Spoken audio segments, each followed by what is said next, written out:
All right, guys. So there just seems to be a talk that won't go away, and I feel a little responsible of it too. But that's George St-Pierre versus Khabib. And as much as we all keep talking about it, now Dana's getting asked about it. So Dana finally responds, sure. One word, which was sure, which I didn't think was very committal in the least, but of course that's got to make headlines. Okay.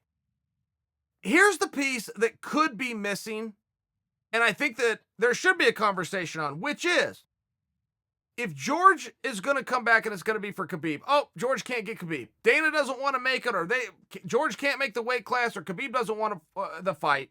None of which I'm saying is the case. What I'm saying is, if we don't get George and Khabib, why does that eliminate George?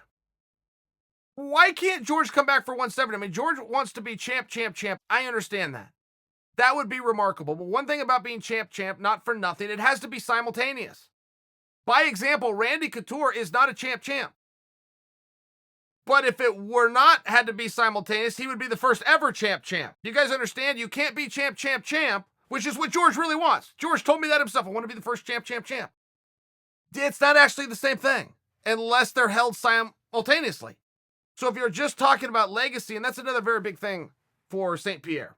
Now, obviously, George would get a ton of credit if he grabbed the strap in 3 different weight classes. I get that. I'm just speaking to champ or champ. If it's not all together, not the same thing.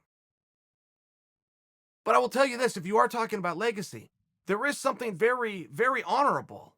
If George could come back and return to his weight class that he created, that he dominated, but that's 170 pounds. Oh, and by the way, 170 pounds happens to be in shambles right now. 170 is a complete mess. We just had a world title fight scheduled for Madison Square Garden. Isn't going to happen. Oh, by the way, not your typical where it doesn't happen, where one guy leaves, one guy stays, and you find him a new opponent. We've seen that a million times. That's one of the great things about the organization with having so many guys under contract. No. 1 and 2 are gone. A side and B side. Red side and blue corner. Kamaru and Colby. They're out. That's relevant because they both need something to do down the line. And guess what makes the most sense for Kamaru? It's Colby. And what makes the most sense for Colby? It's Kamaru. So if we couldn't get the guys together over here, but we don't have a new storyline because we took them both out, I think they both got to pop up against each other again. Just got to figure out how to have different talks, different negotiations. That's how I'm seeing it. I'm not seeing that you could just bring a T-Wood in or take the winner of Nate and Masvidal, and I don't even know that for Nate that would be a step up. Not for nothing. I don't know if that would be a step up for Nate. Don't forget, he's sitting on the Ace of Spades, which is a trilogy with Conor McGregor. I don't know that you could go out and say title fight to Nate Diaz and get his fancy. Now, for Masvidal, we're having a whole other conversation. But it's a conversation that now you're going to kick the can to the first part of 2020 in a best case scenario.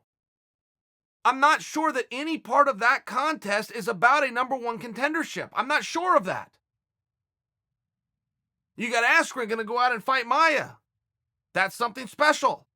But for whatever reason, that doesn't seem to be building the momentum. Askren's kind of talked about as a retirement fight. Askren's coming back off of a loss, even though it's his one and only ever. It just doesn't seem like that's the one. Ponzinibbio's not getting any run.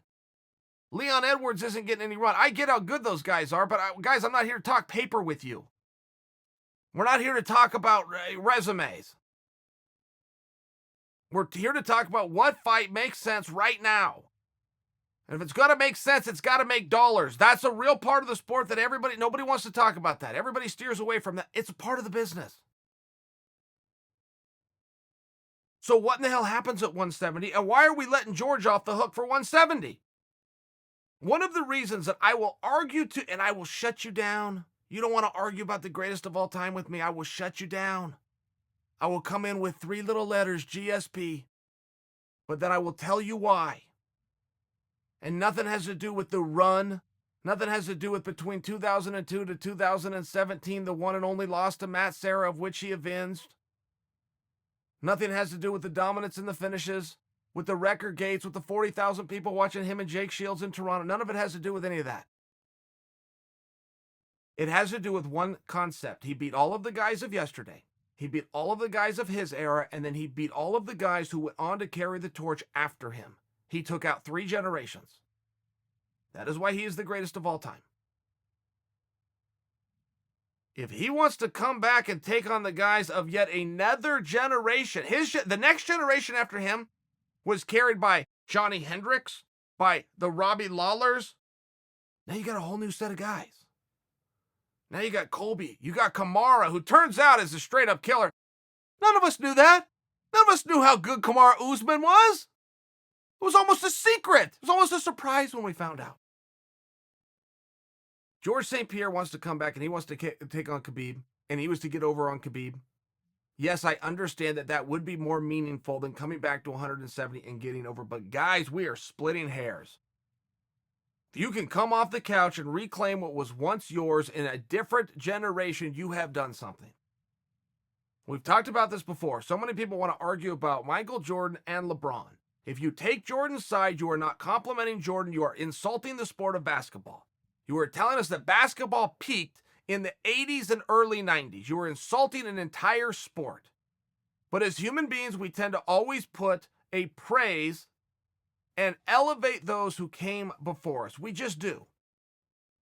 Cool guy in school when you were a freshman was never a freshman. It was never a sophomore. You're looking at a junior and a senior.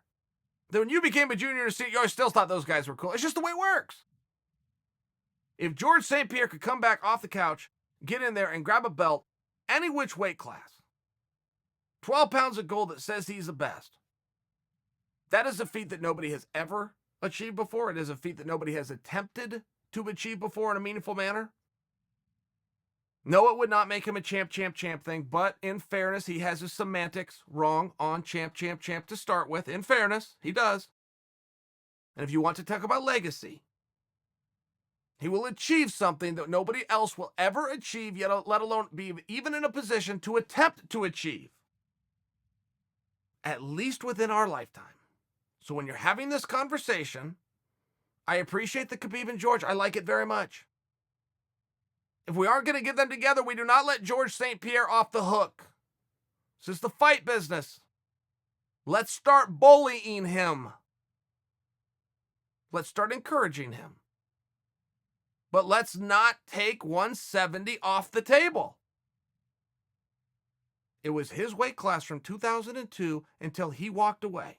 Nobody took it. The man wants to come get it back. Story writes itself.